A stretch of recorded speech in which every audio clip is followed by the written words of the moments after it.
4 बजे से 7 बजे तक शिव के भ्रमण का समय बताया है शाम को। तो 7 बजे से लेकर फिर रात्रि 9 बजे तक लक्ष्मी और दरिद्रता फिर भ्रमण पर जाती है। इनका एक समय निश्चित है महाराज। भ्रमण कर कर आ जाना। अब इस बीच में जब लक्ष्मी और दरिद्रता दोनों निकल कर जा रही हैं तो दोनों एक भाव रख कर जाती हैं कि आज हमको कहां प्रवेश करना है।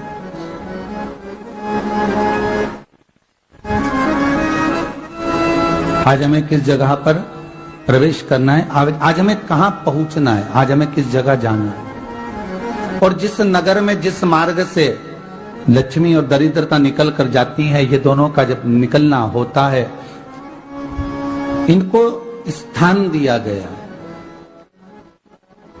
जहां पर स्वच्छता हो, घर के दरवाजे पर रंगोली डली हुई हो, द्वार पर जल छीटा गया हो। महाराज उस द्वार पर लक्ष्मी प्रवेश करती है तो दरिद्रता भी जाने लगती है अंदर। जब दरिद्रता अंदर जाने लगती है तो लक्ष्मी उसको रोक देती है। पहले मैं देखकर आती हूं कि तेरे लिए स्थान है कि नहीं, तू यहां रुक।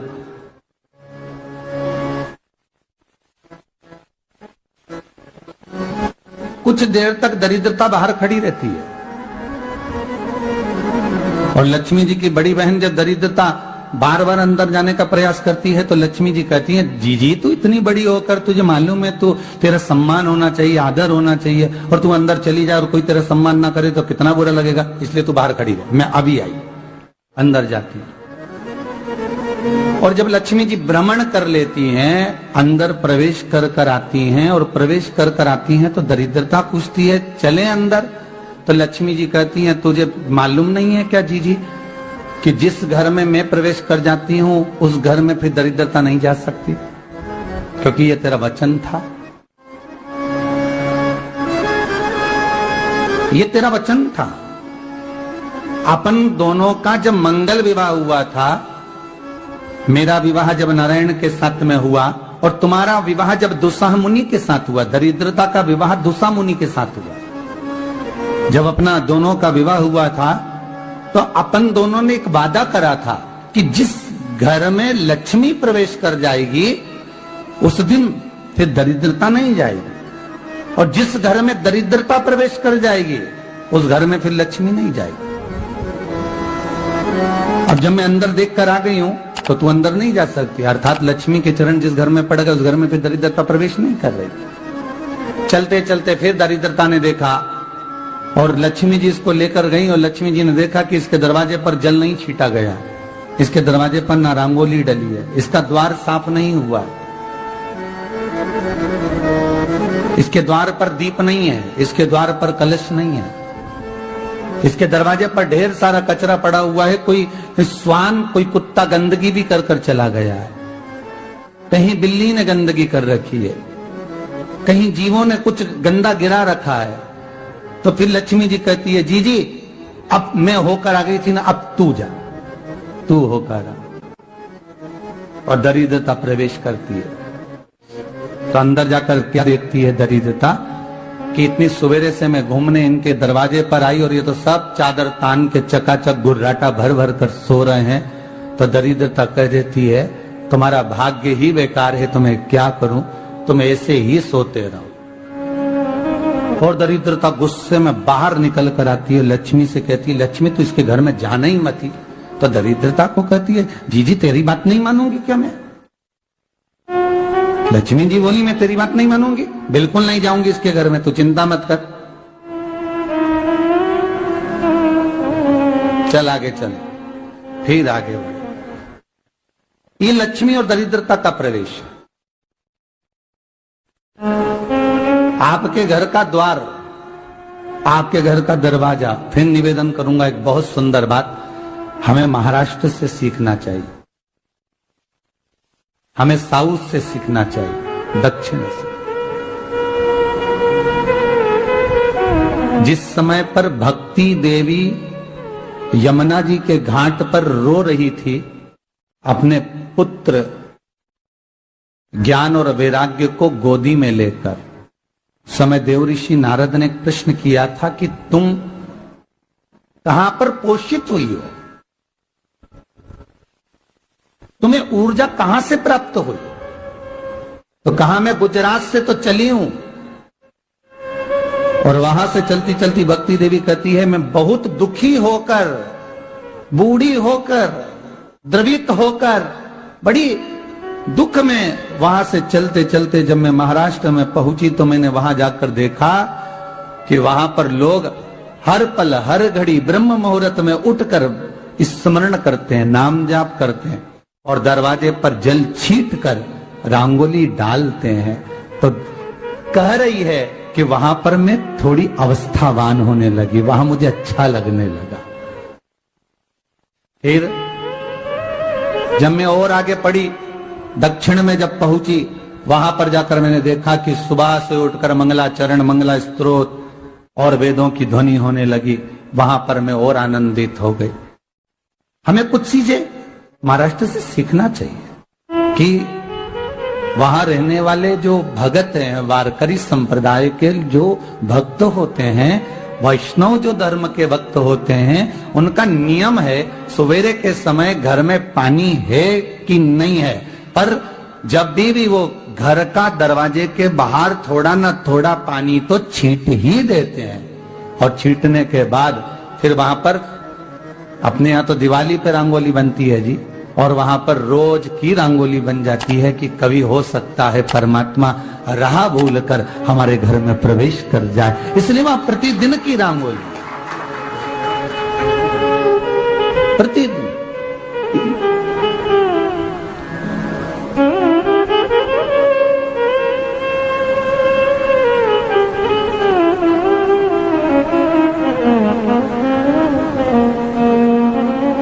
हमें सीखना चाहिए थोड़ा सा। आज के जमाने में तो बहू अपने कमरे की झाड़ू लगा ले, वो भी बहुत बड़ी बात है। हो खड़ी खड़ी बहू ये देखती रहेगी कि नौकरानी सही से झाड़ू लगा रही, वहां से लगा के लाओ, इधर से हेड के ले जाओ, वहां से कचरा सोरो, वहां से पोछा लगाओ। खड़ी रहेगी, उंगली से बताती रहेगी, पर इतना नहीं बनेगा कि सेविका से, नौकरानी से, दासी से कह दे कि तू मम्मी पापा के कमरे की लगा ले, मैं मेरे कमरे की लगा लूंगी, तू जा उधर। थोड़ा दया का भाव अगर होता तो उसके मन में भी आता कि मेरी बड़ी सेठानी तो अपनी जगह पर है, पर छोटी तो सेठानी की भी बड़ी सेठानी है जो मुझ पर करुणा करती रहती है। पर बड़ी तो कहे कि बेटा रहने दे, तू उधर ले जा, जब भाभी के कमरे में देख ले जा, उसके बच्चों का बड़ा फैलारा रहता ना, तू उधर देख ले जा, तो जरा उधर, मां उधर भेज रही है।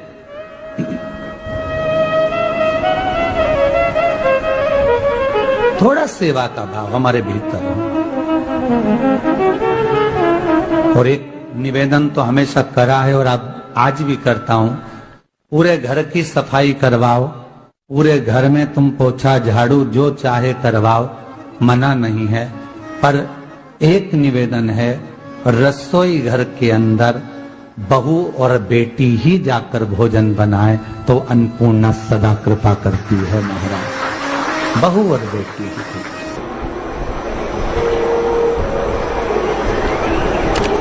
फिर एक कहीं ऐसी जगह मिल जाती है जहां ठोका और वो खींच चली, कपड़े तंग, बार बार प्रयास करा, हिम्मत नहीं आ रही। आपने कहा कि कपड़े तो टांगना है, कील तो ठोकना पड़े। जैसे कील को बार बार ठोका गया, कपड़ा टांगने के लिए एक जगह नहीं लगी, दूसरी जगह नहीं लगी, तीसरी जगह नहीं लगी, चौथी जगह पर प्रयास करते रहे। उसी तरह भगवान शंकर की, लोग कहते हैं कथा एक बार सुन ली, 2 बार सुन ली, 3 बार सुन ली, हम कहते हैं बार बार इस मन रूपी कील को परमात्मा के चरणों में ले जाकर ठोकते रहो, इस मन को भगवान के चरणों में ले जाकर छोड़ते रहो, कथा में इस मन को बार बार ले जाकर ठोकते रहो, एक ना एक दिन ये परमात्मा तक पहुंच ही जाएगी, ये निश्चित। थोड़ा प्रयास आपको करना पड़ेगा, थोड़ी मेहनत आपको करना पड़ेगी, प्रेशर बढ़ाओ, थोड़ा मेहनत थोड़ा प्रयास आपको करना। और मैंने तेरे ही भरोसे बाबा, तेरे ही भरोसे हवा बिच उड़ती जावांगी बाबा, डोर हद तो छड़ी नावे कटी जावांगी भोले मैं तेरी कदम। अब मन को लगाते रहो, शिव महापुराण की कथा में चित्त लगाते रहो। टीवी खोलो तो शंकर की कथा ढूंढो, टीवी खोलो तो ये देखो कि आस्था चैनल पर कहां कुबेरेश्वर महादेव आ रहा है, कहां कुबेर भंडारी आ रहा है।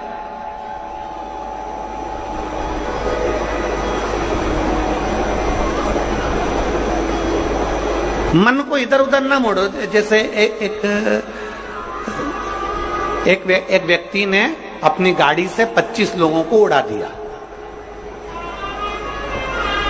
अब एक व्यक्ति ने 25 लोगों को उड़ा दिया तो उसको ले जाके पुलिस वालों ने जज के सामने खड़ा करा।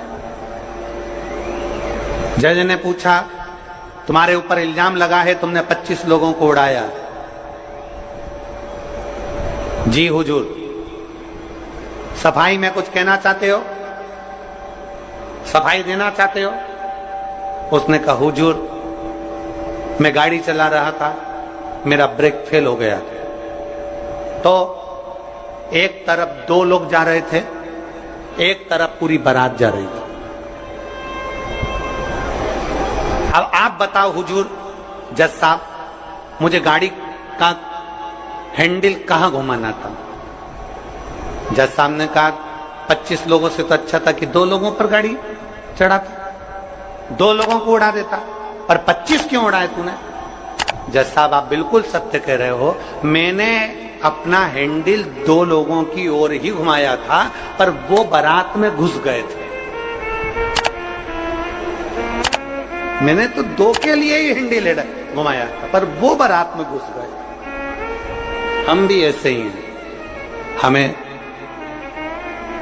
शिव जी को 1 लोटा जल चढ़ाना है, हमें शंकर जी का भजन करना है, हमें भगवान को भजना है, हमें कथा सुनना है। हम जाते बड़े मन से कि हमें कथा सुनना है, कथा सुनना है, कथा सुनना है, कथा सुनना है, और मालूम पड़े कथा में जाकर बैठे, कोई इधर बात कर रहा था, कोई उधर बात कर रहा था, कोई पीछे आवाज लगा रहा था, कोई कुछ नहीं, तो तुरंत जितने बैठे रहेंगे ना, तुम सबका ध्यान एकदम उसी जगह पर मन जाएगा कि कौन ने क्या बोला, कौन ने क्या करा। अरे भाई, तुम आए कहां पर हो? भगवान शिव की कथा को सुनने के लिए। तुम आए कहां पर हो? शंकर को अपने दिल में बिठाने के लिए। तुम आए कहां पर हो? शिव तत्व को जानने के लिए।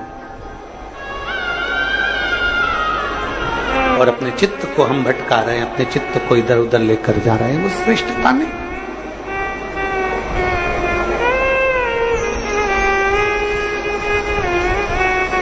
जिस समय पर ब्रह्मा जी ने सृष्टि की रचना करी,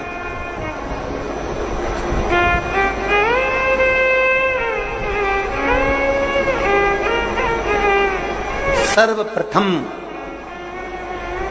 ब्रह्मदेव सृष्टि की रचना करना प्रारंभ करते हैं और देखते हैं कि यह संपूर्ण ब्रह्मांड को मुझे अच्छा बनाना है, प्रबल बनाना है, श्रेष्ठ बनाना है, इसकी रचना करना है, इसका विस्तार करना है।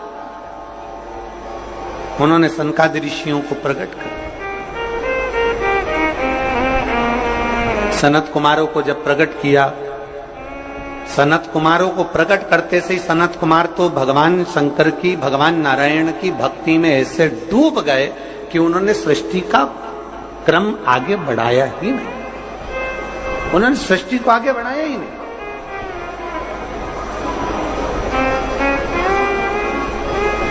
अब ब्रह्मा जी के मन में बड़ा दुख हुआ, ब्रह्मदेव के हृदय में बड़ा दुख हुआ ब्रह्मा जी को। ब्रह्मा जी भगवान नारायण के पास में गए और नारायण के पास में जाकर उन्होंने हाथ जोड़कर निवेदन करा। ब्रह्मा जी बोले हैं, नारायण, मैंने सृष्टि का खंड आगे बढ़ाने के लिए सनकादि ऋषियों को प्रकट किया, मैंने सृष्टि को आगे बढ़ाने के लिए सनकादि ऋषियों को मार्गदर्शन किया, पर ये सनकादि ऋषि तो भगवान की भक्ति में डूब गए, आपके भजन में डूब गए, ये तो कोई सृष्टि को आगे बढ़ाते नहीं है। करूं तो करूं क्या, सृष्टि कैसे बढ़ाई जाए, अब ये मुझे आप बताओ।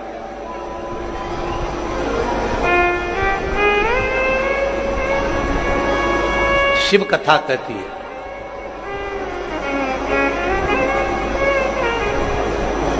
जब आपको लगने लगे कि मैंने बहुत प्रयास कर लिया और अब मेरा यह कार्य नहीं हो रहा, तब उस जगह पर शिव महापुराण की कथा कहती है कि एक बार शंकर पर विश्वास कर देखो, शंकर पर भरोसा कर देखो। एक पत्र है,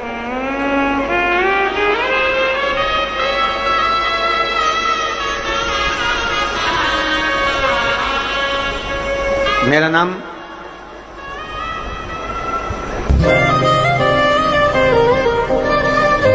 जाते साहू है, ग्राम बोराई, जिला दुर्ग की निवासी। 7 साल की बेटी है जिसका नाम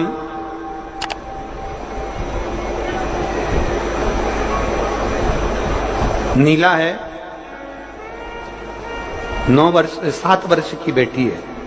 कहीं बैठी हो तो हाथ हिला सकती है। मेरा नाम जंत्री साहू है, मैं ग्राम बोराई, जिला दुर्ग की निवासी हूं। मेरी 7 साल की बेटी है, कहीं बैठी है, बच्ची आई है साथ में, ले आओ उसको, धीरे धीरे ले आओ, ले आओ उसको, धीरे धीरे लेकर आओ। 7 साल की बेटी है। 9 फरवरी को स्कूल से आई और अचानक वो बात कर रही थी तो तुतलाने लगी। तुतलाते तुतलाते उसकी आवाज चली गई, गिर गई, कमर, पैर, हाथ कुछ काम नहीं कर रहा था। बाद में उसने आंखों को भी बंद कर लिया, सुनने की शक्ति भी चली गई। गुरुदेव, हम तुरंत उसको लेकर डॉक्टर के पास भागे। जब डॉक्टर के पास गए तो डॉक्टर ने जब जांचें करना प्रारंभ करा और जांच करते करते करते करते मालूम पड़ा कि इसको एक बीमारी हो गई है जो 2 लाख बच्चों में एक बच्चे में होती है, जिसका नाम GBS है। जिस बीमारी के अंतर्गत शरीर के, गला पकड़ रहा है भाई, जिस बीमारी के अंतर्गत शरीर के एक एक अंग बंद होते चले जाते हैं, उसकी नसें चोक होती चली जाती हैं। GBS बीमारी के अंतर्गत नसें चोक होती चली जाती है, बोलना, देखना, सुनना, शरीर का काम करना सब बंद हो जाता है। डॉक्टर ने कहा यह बीमारी बड़ी खतरनाक है, ये बीमारी ऐसे ठीक नहीं हो सकती, इसको नागपुर ले जाओ। हम अपनी बच्ची को नागपुर लेकर गए। नागपुर में उसका इलाज चालू हुआ। इलाज करवाते करवाते करवाते करवाते 10 दिन हो गए, 15 दिन हो गए, पर बच्ची को होश नहीं आया, वेंटिलेटर पर पड़ी रही। ना बोल पाती, ना चल पाती, ना देख पाती, ना सुन पाती। तब किसी ने कहा कि सीहोर वाला महाराज कथा कहता है, उस कथा को एक बार इस बच्ची के कानों में सुनाना प्रारंभ करो। डॉक्टर तो अनुमति नहीं दे रहे थे, पर हमने डॉक्टरों से बोलकर बच्ची के कानों में हेडफोन लगा के कथा कहना प्रारंभ किया। शिव मंदिर जाकर बेलपत्र लाते, उसके पलंग पर रख देते, थोड़ा सा जल लाकर उसके होठों पर लगा देते। 21 दिन निकल गए पर बेटी होश में नहीं आई। 21 दिन तक होश में नहीं आई। धीरे धीरे धीरे धीरे धीरे धीरे डॉक्टर ने कह दिया इसका शरीर ठीक नहीं है, ये GBS बीमारी एक ऐसी बीमारी है जो कभी ठीक नहीं होती है, आप इसको घर ले जा सकते हो, ये ऐसी कैसी ही रहेगी, ना चलेगी, ना बोलेगी, ना देखेगी, ये ऐसी रहेगी। हमने कहा डॉक्टर साहब थोड़ा सा तो इलाज करो। कहा इसका इलाज पूरे भारत में क्या विदेश में भी नहीं है। तब हमने वो बेटी 21 दिन तक ये किया, फिर सीहोर से रुद्राक्ष मंगवाया, उसका जल दिया, फिर पशुपति व्रत किया। ऐसे करते करते 45 दिन निकल गए और 45वें दिन जब हम बेटी को जल देना प्रारंभ करें तब डॉक्टर ने कहा अब इसके शरीर में हलचल हुई है और ये इसको वेंटिलेटर से उतारकर आईसीयू में रखा गया।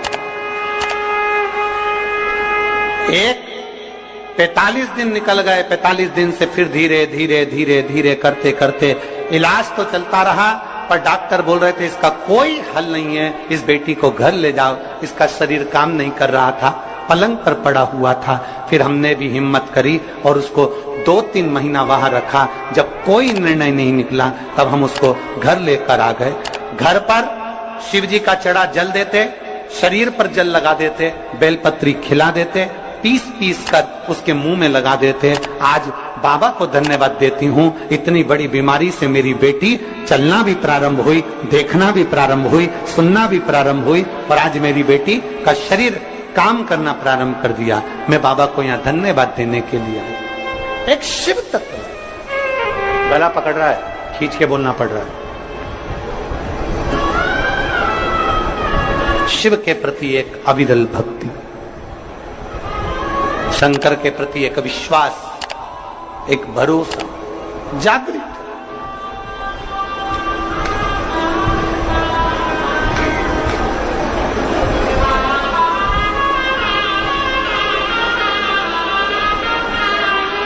एक लाइन इन्होंने बहुत अच्छी लिखी है, बाबा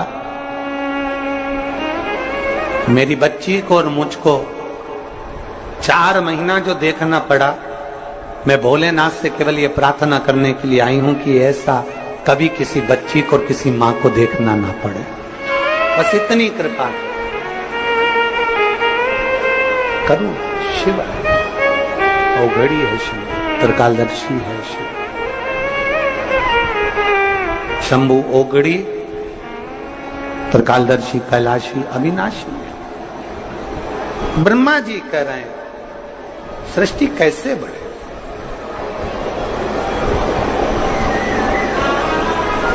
सृष्टि की रचना कैसे। भगवान नारायण ने कहा कि आप एक काम करो, भगवान शिव के पास में जाओ, शंकर जी के। देवादिदेव महादेव के पास में जैसे ही पहुंचे, भगवान शंकर से प्रार्थना करी ब्रह्मा जी ने कि मैं सृष्टि को कैसे बनाऊं, मैं सृष्टि की रचना कैसे करूं, इसको बनाऊं कैसे, क्या करा जाए। भगवान शंकर ने कहा